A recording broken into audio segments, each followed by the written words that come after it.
sampai-sampai beliau itu nggak pernah ngelaknat kecuali dalam hal-hal tertentu yang terlalu. Termasuk ini, kalau ada hakim dalam persidangan ternyata hakimnya ini main-main, dia disogok dan menerima sogokan, maka Nabi melaknat orang-orang yang seperti itu main-main dengan hukum. La'anallahu rashi wal murdasi wal mashi bainahuma. Semoga Allah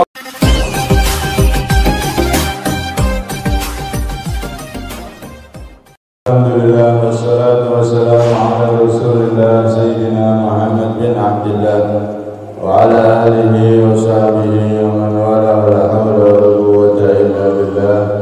Rabbi shrah li sadri wa yassir li amri wahlul 'uqdatam min lisani yafqahu qawli wasaddid lisani wahdi qalbi bihaqqi Sayyidina Muhammadin Nabi sallallahu alaihi wasallam. Bismillahirrahmanirrahim. Ya ahli dargi wa ya ahli batin wa ya ahli nabati wa ya ahli nur, amma ba'd. Jemaah semuanya yang dirahmati oleh Allah Subhanahu wa ta'ala, alhamdulillah kita semua diizinkan oleh Allah Subhanahu wa ta'ala untuk bersama-sama duduk beriktikaf di masjidnya. Sama-sama kita mempelajari ilmu warisan Nabi sallallahu alaihi wasallam. Semoga kita semua diberi panjang umur, sehat walafiat, terkabul segala hajat, dan setelah itu diberi kesempurnaan husnul khatimah. Amin Allahumma amin. Dan semoga duduknya kita di sini membuahkan duduknya kita di sana kelak bersama Rasulullah sallallahu alaihi wasallam di surganya Allah. Amin Allahumma amin.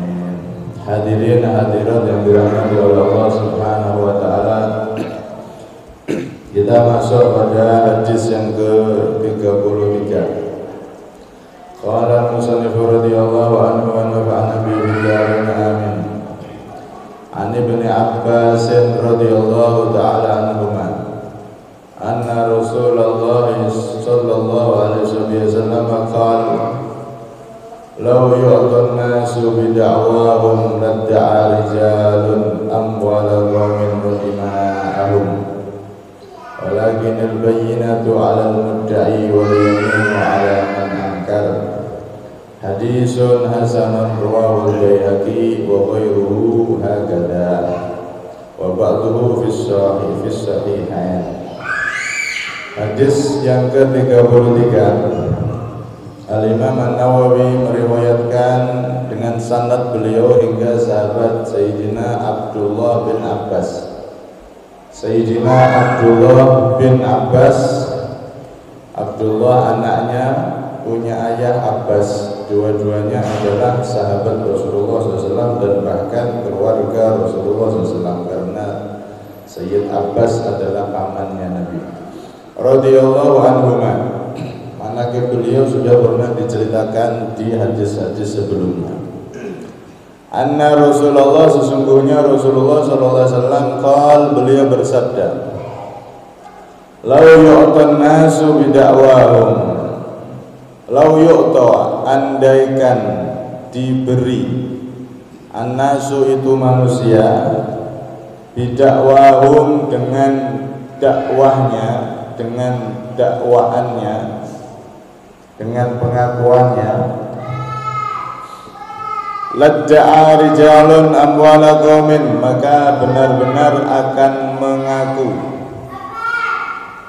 rijalun orang-orang, amwala qaumin mengakui harta-harta milik orang-orang lain, milik suatu kaum, wa dima'ahum, dan darah-darah mereka, walakinil bayyinatu 'alal mudda'i, tetapi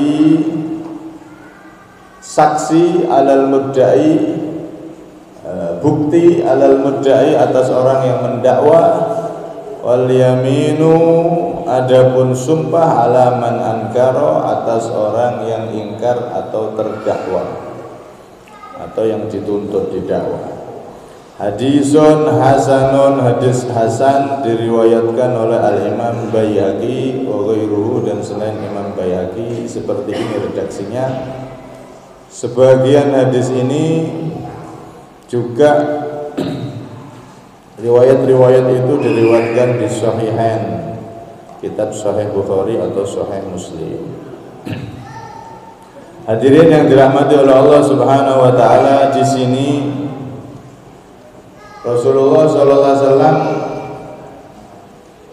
menunjukkan bagaimana ajaran Islam itu adalah ajaran yang sangat menghargai dan menjaga hak masing-masing, harta ataupun nyawa atau kehormatan.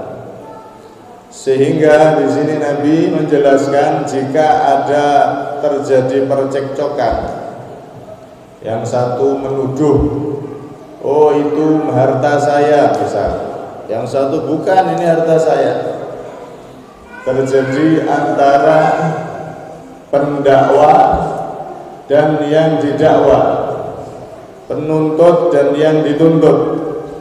Kalau terjadi hal yang semacam ini, maka yang mendakwa atau menuntut dia wajib untuk menyertakan bukti-bukti. Tidak boleh hanya sekedar tuntutan, dakwaan saja. Oh itu harta saya, itu tanah saya. Cuman klaim tok, suruh membuktikan tidak punya bukti. Maka kalau tidak punya bukti atas klaim dan dakwaannya, dia dinyatakan kalah secara hukum. Orang yang mengklaim sesuatu, mengakui sesuatu, maka harus punya bukti. Sedangkan yang didakwa, yang dituntut, yang ingkar, dia cukup sumpah saja. Karena itu di sini Nabi SAW memberi garis-garis, memberikan apa ya, aturan. Kalau terjadi percekcokan, caranya seperti itu. Penuntut harus dengan bukti, yang dituntut cukup dengan sumpah. Di dalam salah satu riwayat, Nabi SAW bersabda, "Man iqtata'a haqqam ri'in muslimin biyaminihi faqad aujaballahu lahu nar wa harrama 'alaihi jannah." Barang siapa yang berusaha mengambil hak seorang muslim dengan sumpahnya, ternyata sumpahnya adalah sumpah dusta,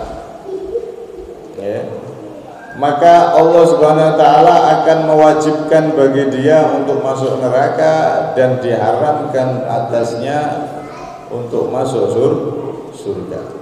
Maka sahabat bertanya, "Ya Rasulullah, wa in kana syai'an yasiran?" Kalau sesuatu itu sedikit wahai Nabi, apakah juga sama? Wa in kana qadiban, kata Rasulullah, walaupun cuman sepotong kayu siwak. Kalau bukan haknya, kok dia berusaha menguasai,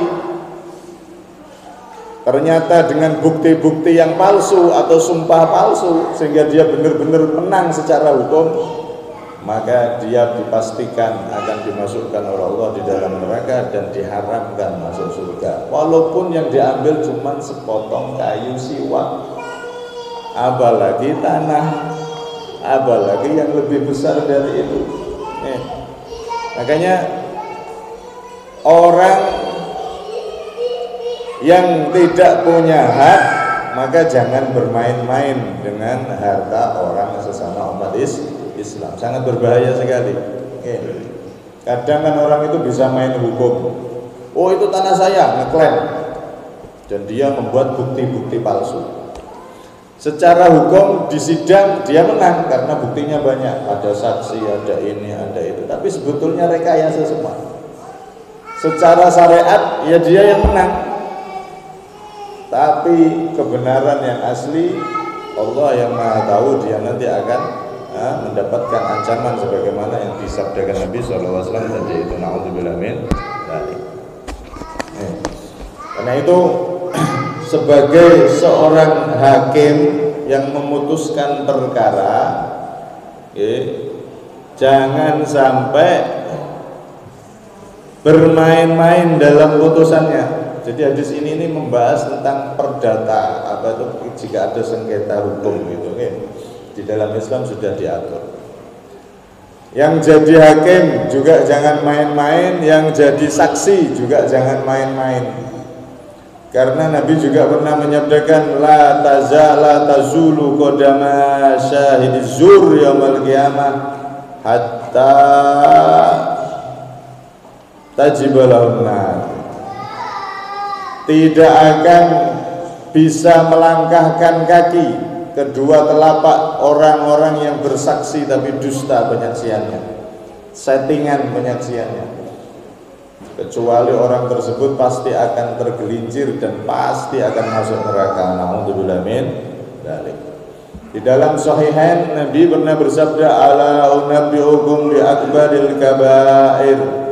Tidakkah aku tunjukkan pada kalian, ceritakan kepada kalian dosa-dosa besar yang paling besar? 3 kali Nabi SAW ngomong seperti itu. Maukah kalian aku tunjukkan dosa-dosa yang paling besar? Maukah kalian aku tunjukkan dosa-dosa yang paling besar? 3 kali Nabi bertanya. Bala ya Rasulullah. Para sahabat ngomong, iya wahai Nabi. Al-isyraku billah, yaitu mensekutukan Allah, mensyirikkan Allah, tidak beriman kepada Allah. Wa uququl walidain, dan durhaka terhadap kedua orang tua. Itu dosa-dosa besar yang paling besar. Ala, yang terakhir Nabi ngomong wa qauluz zur wa syahadatuz zur. Ala wa qauluz zur wa syahadatuz zur, diulang-ulang terus oleh Nabi sampai kelihatan payah gitu Rasulullah ngomong. Ala wa qauluz zur wa syahadatuz zur. Ingat yang ketiga yaitu persaksian dusta, ya. Perkataan dusta dan persaksian dusta terus diulang-ulang oleh Nabi sampai sahabat itu lihat Nabi kasihan, karena saking Nabi seriusnya ngomong ini diulang saking banyaknya sampai sahabat-sahabat lihat Nabi itu kasihan, berharap Rasulullah untuk diam, berharap Rasulullah untuk berhenti karena melihat payahnya Nabi mengucapkan itu. Ala wa qauluz zur wa syahadatuz zur. Ini termasuk dosa-dosa yang paling besar.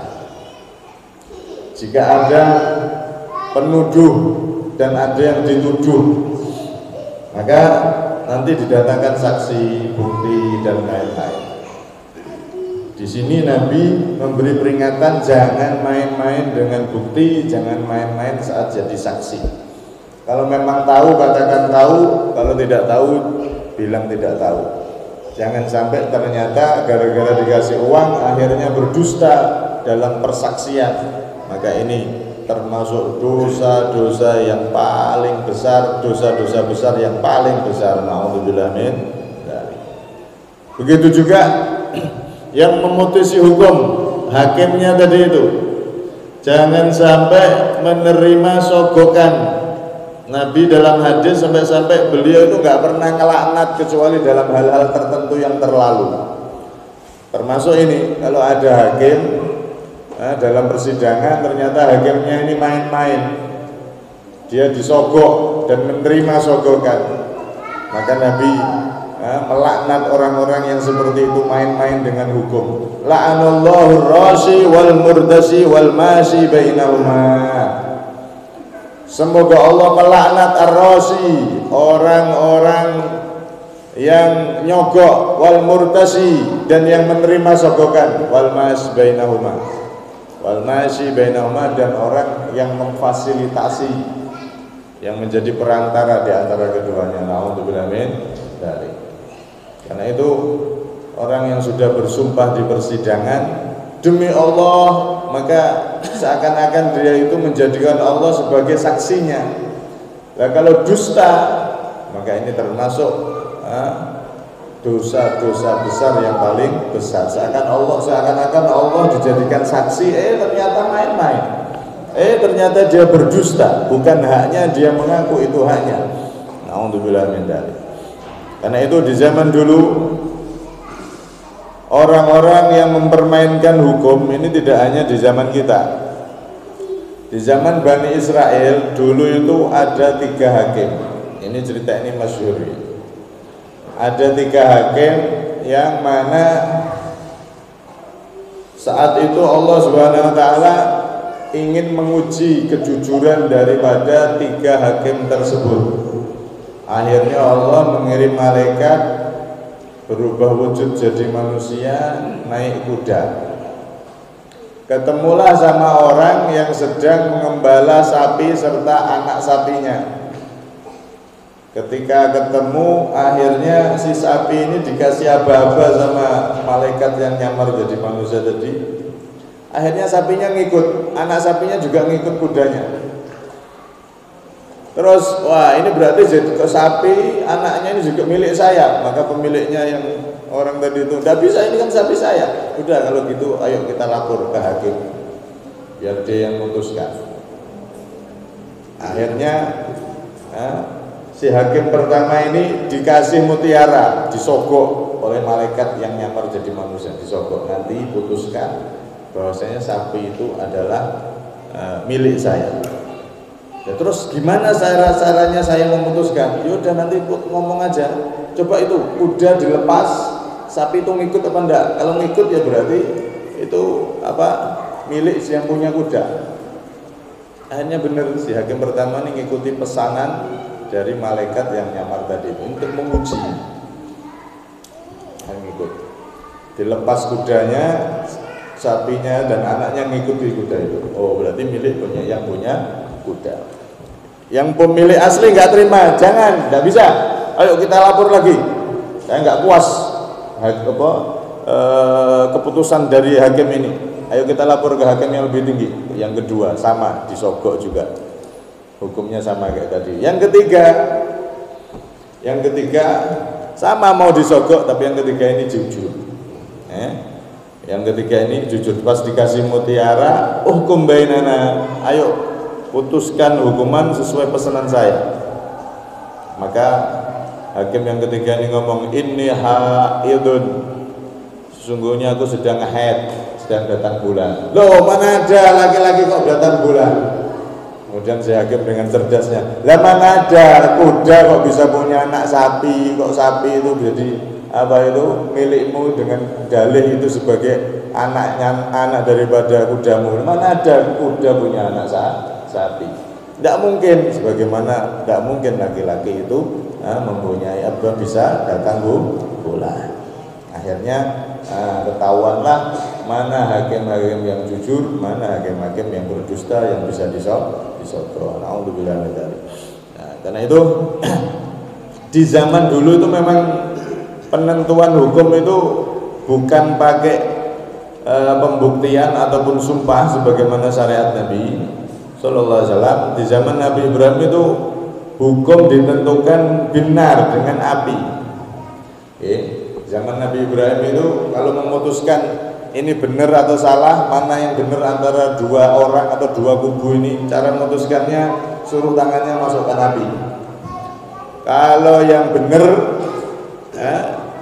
yang jujur dan benar-benar itu haknya dia, maka tangannya dimasukkan api, nggak kebakar.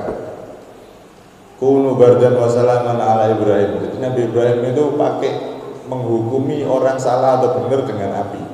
Beliau kan pernah dibakar dalam api, nggak mempan. Nah, beliau kalau menghukumi orang saat itu mana yang benar, mana yang tidak, masing-masing ngaku benar semua, udah masukkan ke api tangan kalian.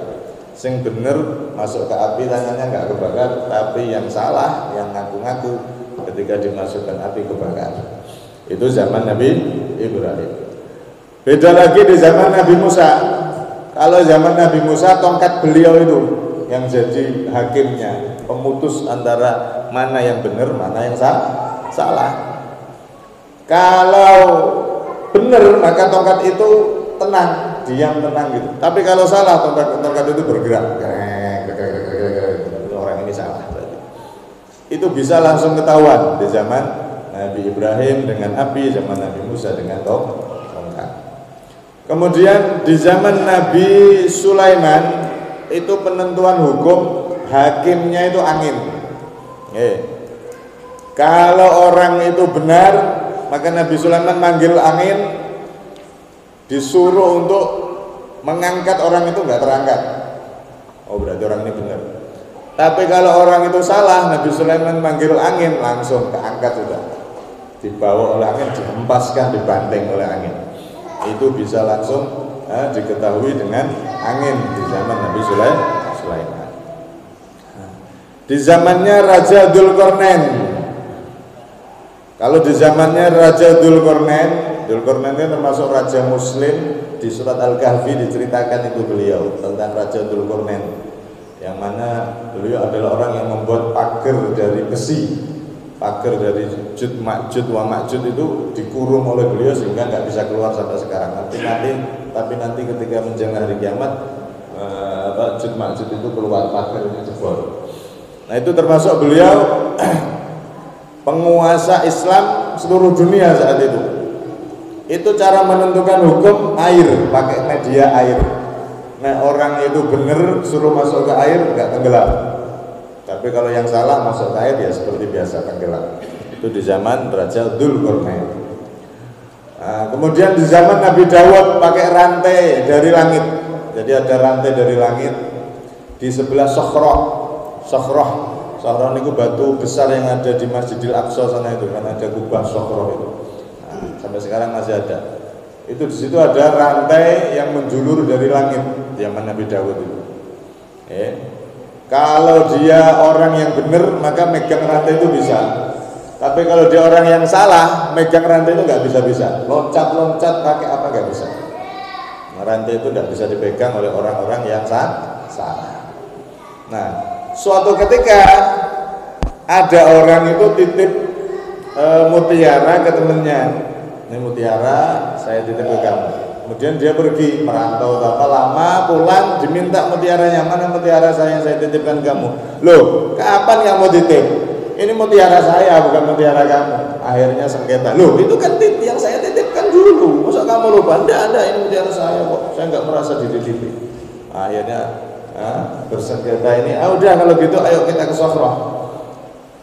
Kita ke batu besar itu. Kita buktikan di antara kita mana yang benar mana yang salah. Akhirnya si orang yang dititipi, yang dia ngaku itu mutiaranya, dia bawa tongkat, mutiaranya ditaruh di dalam tongkat.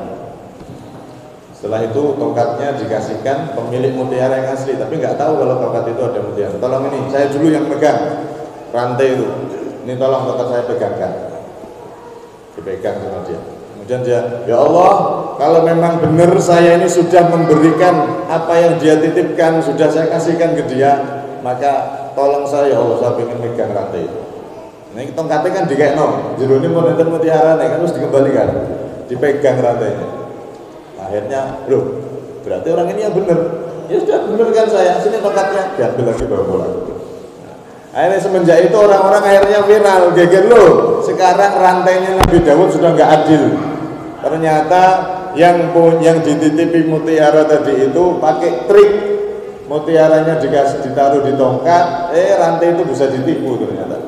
Ya, dikembalikan sementara ke orangnya, diminta lagi tongkatnya, ternyata rantai keadilan dari Nabi Dawud itu bisa ditipu. Akhirnya viral Nabi Dawud pas saat itu tahu berita itu, beliau segera ke tempat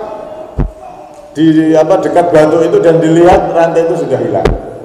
Mulai zaman itu sampai sekarang, sampai terus sampai hari kiamat, penentuan hukum tidak lagi dengan media-media yang seperti itu, pakai air, pakai api, pakai apa enggak, tapi pakai yang seperti ini, seperti syariatnya Nabi SAW, yaitu dengan sumpah dan dengan bukti. Kalau siapa yang menuduh maka dia wajib bukti, siapa yang dituduh dia wajib bersumpah. Nanti diadu di pengadilan mana yang lebih kuat. Nah ini hadis ini adalah rumusan hukum yang mana sudah diatur oleh baginda Nabi Shallallahu Alaihi Wasallam. Cuman gini ku, menungso niku panji bisa memainkan hukum. Bagi orang-orang yang nggak takut sama Allah, makanya Nabi tadi di awal-awal memberikan peringatan keras. Kalau bermain-main dengan hukum, orang yang menuduh dia membawa bukti ternyata buktinya palsu, atau orang yang tertuduh dia bersumpah ternyata sumpahnya palsu, saksi yang didatangkan ternyata saksinya palsu, hakimnya juga hakim palsu, memutuskan sesuatu yang tidak benar, maka jika terjadi permainan hukum seperti itu, semuanya diancam oleh Nabi. Pasti, dipastikan wajib akan dimasukkan neraka oleh Allah Subhanahu wa Ta'ala. Kalau Allah nggak menerima tobat mereka, maka mereka pasti akan mencicipi yang namanya neraka. Na'udzubillah min dari. Karena itu masalah hukum ini luar biasa, gitu, bahayanya. Sampai-sampai ancamannya serius bagi siapa saja yang bermain-main dengan hukum, maka dipastikan bahkan dilaknat oleh Rasulullah Shallallahu Alaihi Wasallam. Karena itu bagi orang-orang yang menjadi hakim ataupun yang punya kasus, hendaknya benar-benar sesuai dengan fakta yang ada. Jangan sampai dibuat-buat, akhirnya menjadi orang yang dilaknat oleh Allah Subhanahu wa Ta'ala, dilaknat oleh Rasulullah Shallallahu Alaihi Wasallam. Hadis ini diriwayatkan oleh Imam Al-Baihaqi. Imam Baihaqi ini termasuk ulama yang luar biasa. Nama beliau aslinya Ahmad bin Husain. Beliau punya karangan sampai 1000 karangan, sekitar 1000 kitab karangan beliau itu. Kemudian saking alimnya beliau, Imam Al-Baihaqi ini dipuji oleh Imam Haromen. Imam Haromen itu gurunya Imam Ghazali, ya. Ma min syafi'iyyin illa walis syafi'i alaihi minnah illa al-Baihaqi fa inna lahu ala syafi'i minnah. Sesungguhnya tidak ada ulama-ulama pengikut madhab Syafi'i kecuali Imam Syafi'i punya jasa kepada dia. Ya mesti ya. Ulama mengikuti Imam Syafi'i, tentunya Imam Syafi'i punya jasa kepada dia. Kecuali Imam Baihaqi. Imam Baihaqi ini mengikuti Imam Syafi'i, tapi Imam Baihaqi yang punya jasa terhadap Imam Syafi'i. Apa itu? Nah, beliaulah pertama kali ulama yang mengarang kitab dan merumuskan semua hadis-hadis yang dipakai oleh Imam Syafi'i. Imam Syafi'i kan punya madhab fikih ini. Terus dasar dalilnya mana? Maka hadis-hadisnya itu semuanya dikeluarkan oleh Imam Al-Baihaqi sebagai penguat madhab Imam Asy-Syafi'i. Jadi hadis tentang rukun wudu, fardunya wudu ada 6, itu hadisnya apa? Al-Qur'annya apa? Hadisnya dikeluarkan semua oleh Imam Baihaqi, menguatkan madhab daripada Imam Asy-Syafi'i. Karena itu Imam Baihaqi punya jasa tersendiri kepada Imam Asy-Syafi'i. Semua ulama pengikut Imam Syafi'i, mereka yang dapat jasa dari Imam Syafi'i kecuali Imam Baihaqi. Imam Baihaqi ini yang punya jasa terhadap Imam Asy-Syafi'i, karena beliau mengeluarkan hadis-hadis tadi itu untuk menguatkan madhab daripada Imam Asy-Syafi'i radhiyallahu anhum ajma'in. Imam Baihaqi ini lahir di tahun 384 Hijriyah di daerah Baihaq. Nah, makanya disebut Al-Baihaqi. Baihaqi itu nama daerah beliau. Kados sekarang Al-Kalimantani berarti wong Kalimantan, Al-Banjari berarti wong Banjar. Ini Al-Baihaqi wong Baihaq. Beliau wafat di tahun 458. Jadi lahir 384, wafat 558. Kemudian beliau dimakamkan di daerahnya, yaitu daerah Baihaq tadi itu, di daerah Nisabur sana.